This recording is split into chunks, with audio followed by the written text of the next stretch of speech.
Good morning students. Today we are going to do poem Childhood. Okay, and it is written by Marcus Newton. Okay, so what is childhood? What is the central idea of this poem? As the name is showing childhood, so it means something is there related to childhood.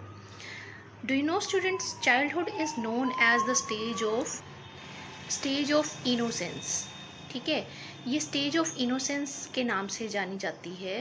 And in this age we trust upon others and we love others unconditionally. हम दूसरों को प्यार भी बहुत करते हैं, trust भी करते हैं, उनका कहना भी मानते हैं. जो वो कहते हैं हमारे लिए लगता है कि जैसे वो ही सही है. तो इसीलिए जो मार्कस न्यूटन है वो इसे कहते हैं कि ये गोल्डन टाइम पीरियड होता है हमारी लाइफ का. ओके, सो मार्कस न्यूटन ने अपनी जो है लाइफ को 3 स्टेजेस में यहाँ पे डिवाइड किया है. और वो काफ़ी चिंतित हैं, उनके दर्द में बहुत दर्द है, पीड़ा है कि उनका जो ये गोल्डन टाइम पीरियड था, उनकी जो स्टेज ऑफ इनोसेंस थी, ये कहीं खो गई है उनसे. कहाँ खो गई है, कब खो गई है, वो बस इसी के ऊपर विचार कर रहे हैं इस पोएम में. Okay, let's see.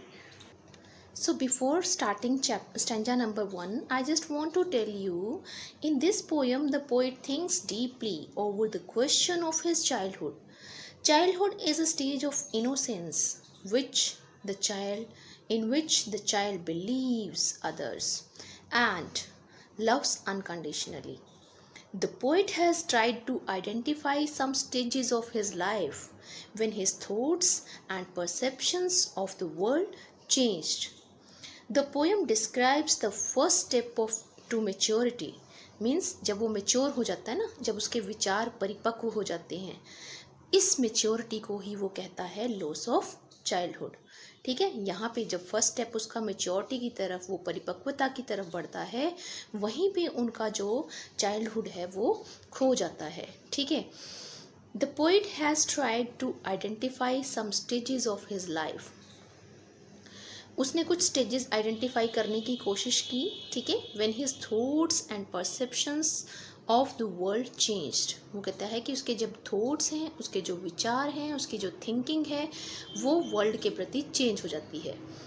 The poem describes the first step to maturity और loss of childhood when one is able to think logically and rationally.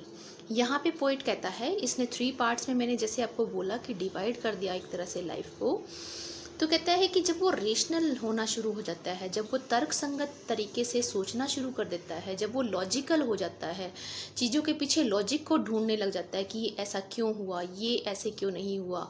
Fan चलता है, लाइट हम चलाते हैं, फ़ैन ऑन किया, इलेक्ट्रिसिटी सप्लाई हुई, तो वो इलेक्ट्रिसिटी सप्लाई जो होती है बल्ब में लाइट के रूप में, फ़ैन में उसको चलने के रूप में, हवा देने के रूप में, फ्रिज में उसके ठंडा होने के रूप में, ये चीज़ तो हम सब में एक ही सप्लाई कर रहे हैं, बट इनका प्रोसीजर जो आउटपुट है वो सबकी अलग अलग क्यों आ रही है.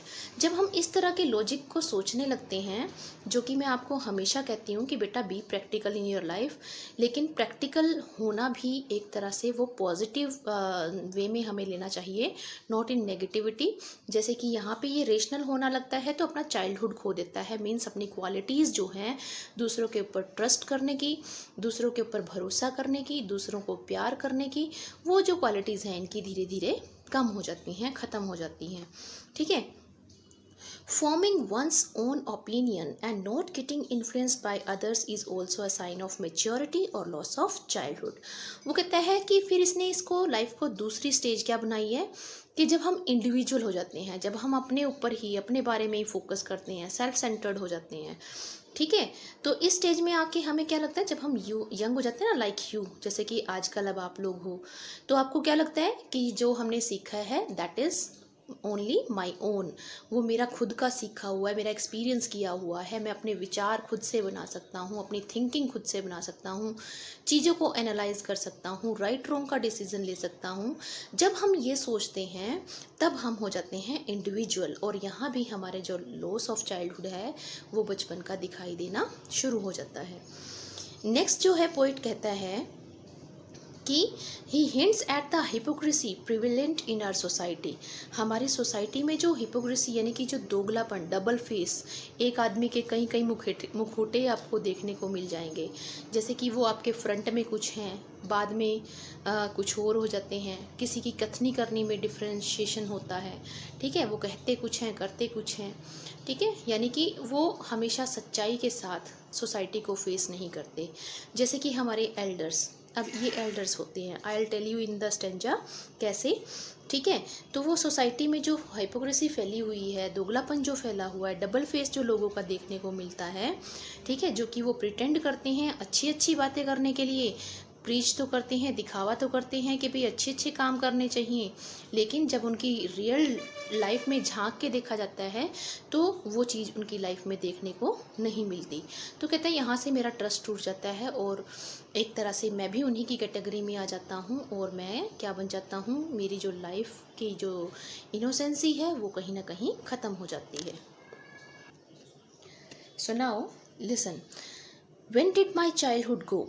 Was it the day I ceased to be 11? Was it the time I realized that hell and heaven could not be found in geography and therefore could not be? Was that the day? क्या कहता है poet कि सबसे पहले वो question raise करता है 3 stanzas में। हम देखेंगे कि when did my childhood go, was that the day. You are watching these 2 lines, beginning line and last line of this stanza. This line is to be repeated again and again by Marcus Newton in this poem to emphasize on this thing कि उनका बचपन कब चला गया, क्या ये वो दिन था, क्या इस दिन चला गया, क्या मतलब कब चला गया।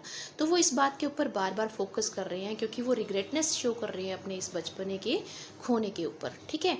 सो जब वो लाइन बार बार एक पोएम में रिपीट होती है, that is known as refrain, उसको हम रिफ्रेन बोलते हैं, ओके।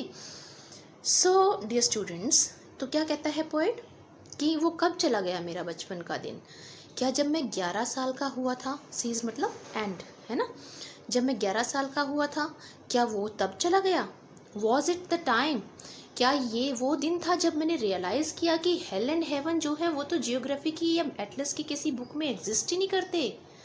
और बड़े बड़े मुझे सारा दिन यही, मेरे जो एल्डर्स हैं, मेरे पेरेंट्स हैं, सभी यही कहते थे, झूठ नहीं बोलना, चोरी नहीं करनी, पाप लगता है। पाप लगता है मीन्स आप कहाँ जाओगे? नर्क में जाओगे, ठीक है। अच्छे काम करोगे तो आप स्वर्ग में जाओगे, ठीक है। ये कहानियाँ हमें सुनाई जाती हैं तो, और ये तो एग्जिस्ट ही नहीं करते। इसी के बलबूते पे हमें सारी अच्छाइयाँ सिखाई जाती थी, लालच दिया जाता था स्वर्ग का।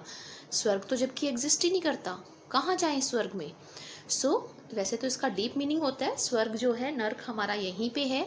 स्वर्ग का मतलब होता है कि if you are happy and if you are doing your work as per your satisfaction, if you are prevailing goodness in the society, if you are prevailing brotherhood in the society, जो आपको अच्छाई अनुभूत होगी,